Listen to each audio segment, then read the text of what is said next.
how to change your shop name on Google. Hi everyone, welcome back to our channel The Solution Guy. So in today's video I'm going to be guiding you through the steps on how you can change your shop name on Google. So just make sure to watch this video till the end. In order to change your shop name on Google, which means your Google business, so I'm not talking about Google Maps. If you want to learn how to do it on Google Maps, I've already made a dedicated video on that. This is only for those who want to change the shop name if they have a business that they put it on Google.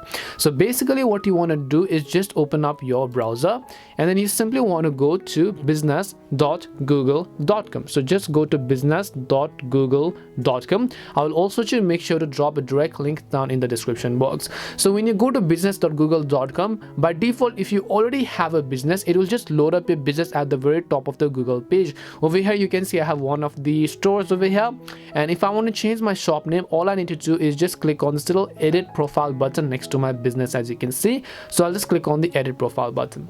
Now once I click on edit profile, over here at the very top you can see business name, and then just click on this little edit pencil like icon. Once you click on the business name, all you need to do is just enter the new name that you actually want to use. So let me also just go ahead and then actually enter the new name that I want to use. Once I've done that, just click on the save button and your business name will be successfully changed just like that. Now click on the done button from the top right hand side of the screen, refresh it, and it may take some time to actually show the changes, not right away though. So hope this video helped you. If it did help you, then make sure to leave a like and subscribe to the channel. If you have got any more questions, then feel free to leave them down. Thank you very much for watching and see you in the next video.